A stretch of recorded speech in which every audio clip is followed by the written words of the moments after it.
Hey everyone, it's Adele and April from Just Say Scrap, and we are here with Technique Tuesday. So today we are going to be sharing with you 3 different techniques. We've done some of them in the past, but we get a lot of questions about the difference between the 3 of them. So we are going to explain it today. We are going to be going over our Spectrum Noir markers. We're going to be going over our watercolor paints and our watercolor pencils. So here we go. Okay, so for today, we have some really fun things that we are going to do.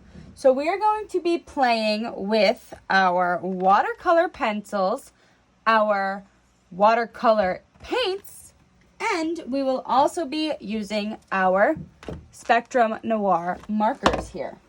So what we are also going to be playing with is the brand new stamp of the month, which is absolutely gorgeous. So it is the one right here that you see. It is this beautiful flower set. It says sending smiles and celebrating you. And we are going to work on coloring it in. So as you can see here, I have a few of these already cut out, and we are going to play. So to start, we are just going to zoom in here. All right, and clear our surface. And so what we're going to start with is we're going to start with the Spectrum Noir markers. So a lot of you have seen us work with these before. I do have my all-purpose mat here, but I'm just going to be moving it slightly to the side for my Versamat for the moment, just because I like coloring on the Versamat a little bit more. But I'm going to show you a few different things here. All right, so we're going to pick out our colors now, and what I'm going to do is I'm going to stick more in my pink, my pink and purple areas. So I'm actually going to do the Hydrangea blend. And I'm also going to use my, let's look, Jade green. I like those 2 colors, and I think that will look really pretty for this. So I will also be showing you similar colors with the watercolors and the watercolor paints. So we're going to zoom all the way in here, just so you can kind of see up and close and personal of what I'm doing. So we are going to shade this flower in. It is done in the Intense Black ink, and this is the stamp of the month, which I already told you. So we are going to just get started.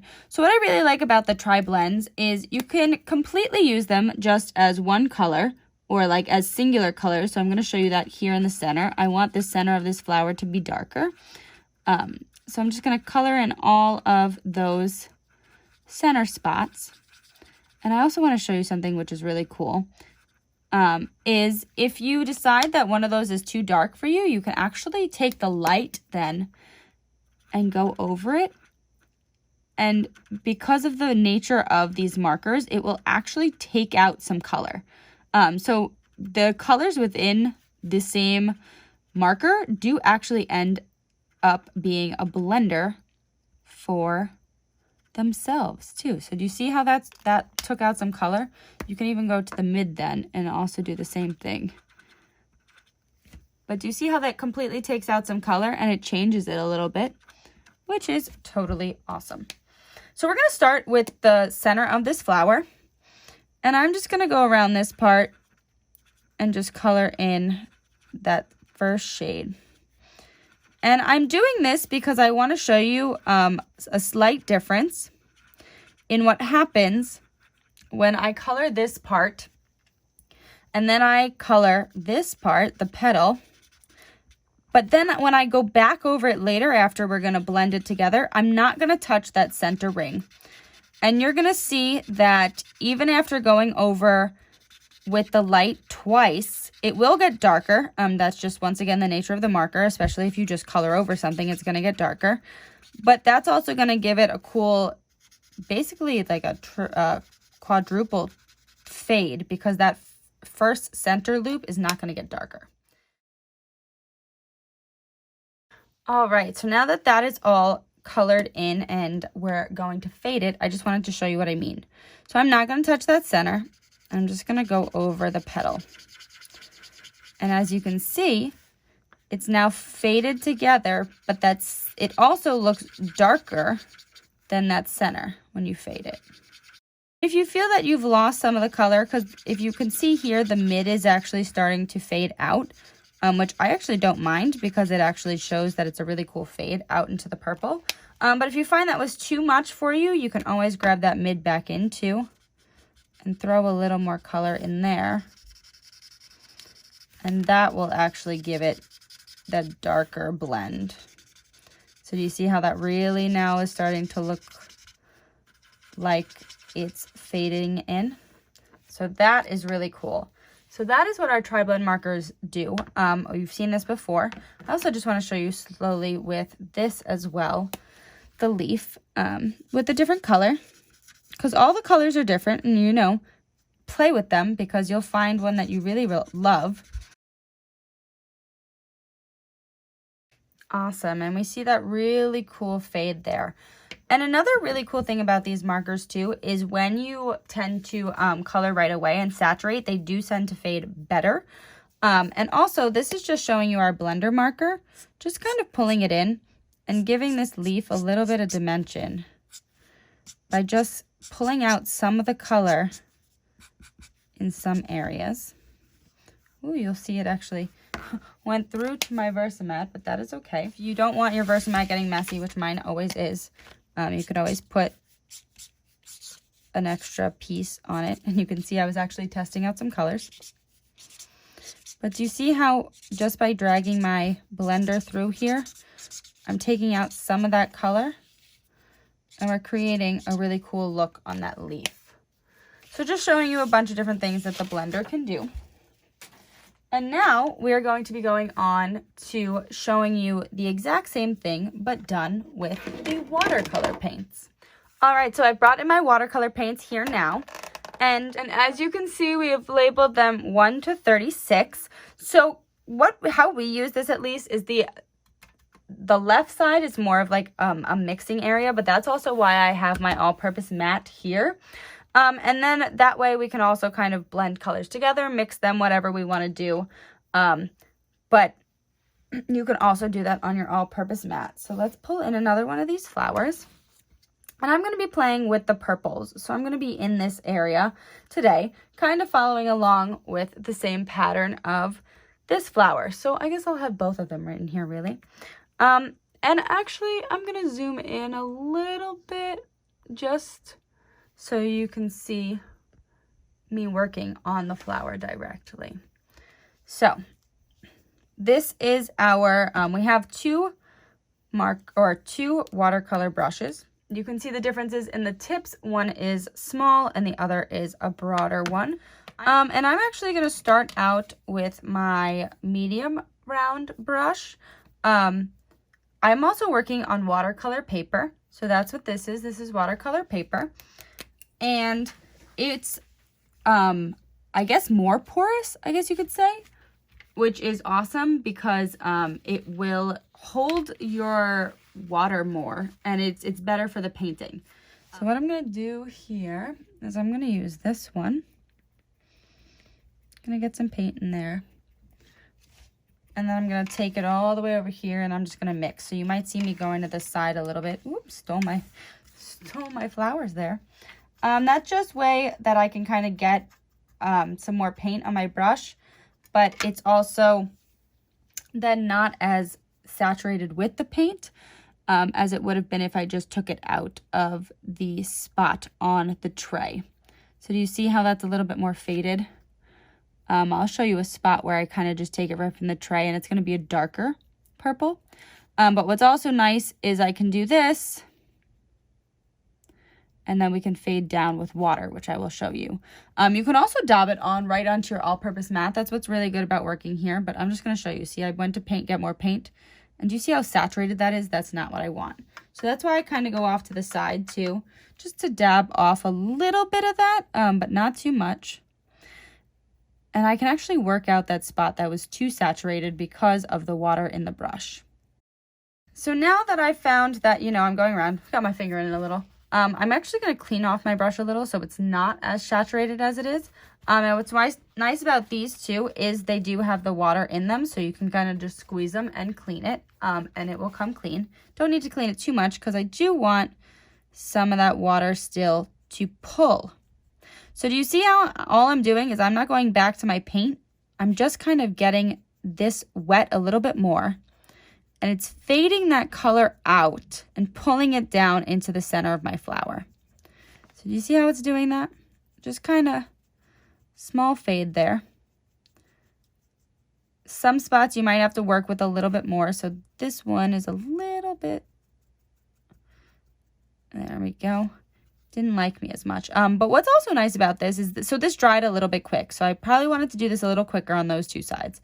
But what's also nice about this too is you can always go back over and keep playing with your watercolors. There's no right answer with watercolors. Like, they're constant. Actually, I could pull some color in from over there. And do you see how that made that look better? Watercolors, I think they're a little bit difficult, but some people are just so talented with them. But it's a style. It's a completely different style than this. Like, this is completely faded together, super pretty, but this is also gorgeous in its own way. And I actually don't like how that is not dark up there anymore, so I'm just going to come back over, get some of that darker color. There we go, and fade it back in. So you can constantly keep going over it. And then you can see I kind of have like a washout in the center.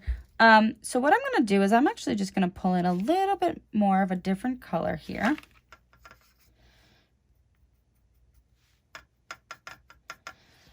And I just want to give this a little pop in the center.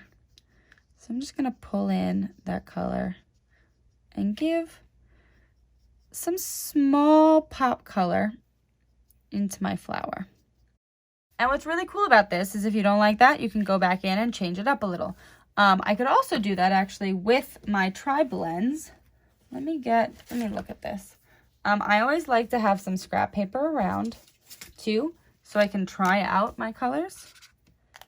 I'm not loving this one as much. Let's try another. So my purple blend here does have a little bit more of that like pinkish tone. So watch what happens actually if I go over this again.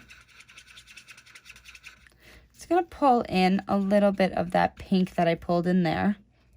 I can even just dot it into this. And now it gives my flower a little bit more of a different look too, having a more pinky center. So you can constantly keep changing it up too. And now let's go on to the leaf. So we're going to do the same thing. However, this time I'm going to use my smaller brush. And I'm going to move down here a little bit. So I like to start with the darker actually when I'm doing watercolors, because I like to fade into lighter colors. So with this, I'm going to just paint over my leaf. Then I'm actually going to go in here, mix this up. And then once I've got that, I'm going to blend the two together. And with that, I've made it lighter by just blending that little bit. And then I'm going to come just into that light color and fade it down a little. Clean off my brush just by squeezing. Cleans off that brush. And then continuing to make it a little bit lighter. And you see how that water just kind of took that color there and moved it? I feel like I saturated a little too much. So do you see how I'm actually just going over it with water and pulling that color back out? And that's what's also handy about having the watercolor paper, because it's not going to bend as much too, and it's going to be able to hold that water that I'm putting on this project. And as you can see there, that is kind of the difference between those. So when you are looking at your styles, you'll see that it's basically the same thing, but there's a completely different look with the two different techniques. So our last one is going to be our watercolor pencils. So I'm going to put those to the side so you can still see them. And I'm going to pull in our pencils here. So I want to pick colors that are semi-similar. So I'm going to go with these two for the flower. And I'm going to go with these two for the stems. All right. once again on watercolor paper. And we're just gonna start to color. So what's really cool about these is you can actually just color with these too and don't even have to do watercolors with them. But the only problem is if they do get wet, they will bleed. So you're just gonna wanna really be careful with that. So what's also cool with the watercolor pencils is you don't actually have to be super accurate either because the color will move. So let's use, I'm gonna use the bigger one again. Just gonna make sure it's cleaned off from before. Still had a little bit on there, but it's clean now. Okay, and we're just using water this time because you've got the color on there. And do you see how the color actually changes when you put water on it, which I also think is cool. So with something like this, I would make sure that you definitely have like a cheat sheet on hand, just because if you see the colors changing, you might not know what color you're actually putting on your paper, and maybe it might not go. So you really want to make sure that you have a cheat sheet with you.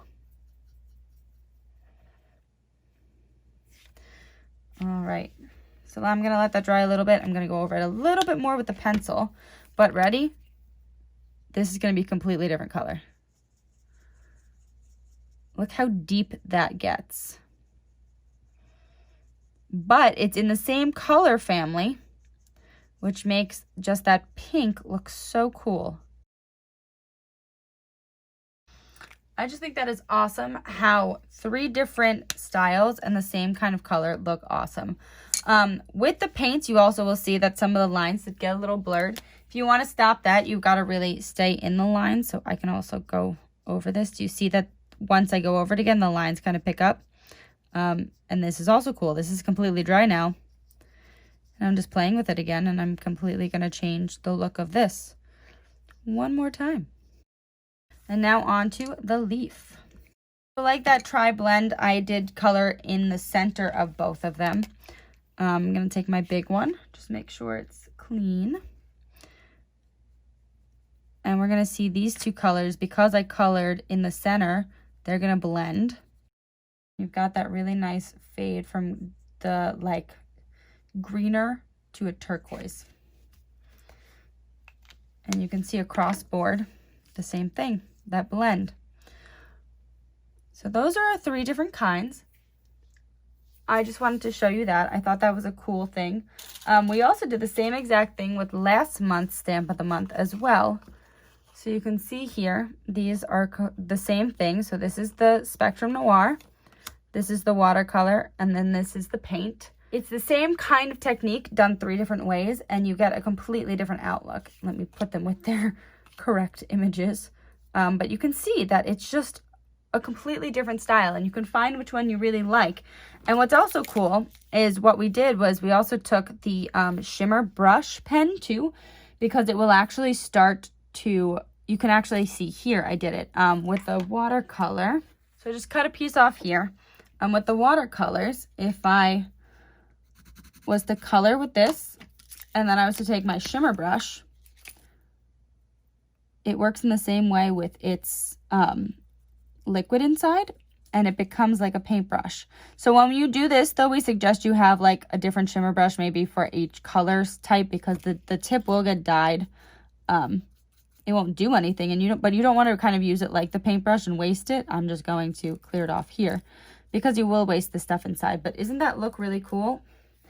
And let me see if you can get you to see it. It does have that really cool shimmer to it then as well. So you can use your shimmer brush kind of as a way to add a little bit more to your projects as well. Either with the watercolor paints or with the markers, or excuse me, the pencils. So either way. So I can actually come in here. I'm doing this only on the leaves because this is kind of our designated like green one. So just to show you, it's kind of moving it around a little bit more. But yeah, so that is our tip for the day. We hope that you enjoyed that, and go out and play. And that's Technique Tuesday. Thank you for watching. We hope you enjoyed. If you have any questions, please let us know in the comments below. And I hope you guys like the difference between the three of them. They really do give a completely different look to all of your projects. I love the markers. I love them for my dolls and everything like that. The watercolors are gorgeous to make even paper backgrounds, anything like that. And cards. Yep, cards, everything. all those things. And I mean, the watercolor pencils you can use just to color, and then you can also paint with them. So 3 different techniques, but all basically the same thing. So we hope that you guys venture out and use the different things, and yes, yay. Also, next week is our weekend, our virtual August day crop. So you still have time to place an order for that. So if it's a $50 order before tax and shipping, you will be entered into our weekend, and we'll have some prizes and have fun with the happiest place. And then Make It Mondays is coming on September 7th. So we're super excited about that. And more information about that will be coming a little bit later. So, all right. We'll see you later or next Tuesday. Bye.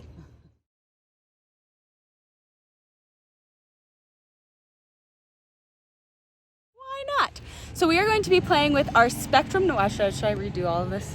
Because he's loud. Okay. And you could show some of the trees. Maybe not. What we're going to do is, why is that bug so loud? It's a very loud cicada. No. Smile. All right. We are here with Technique Tuesday. Take 3. It's Adele and April from Just Say Scraps.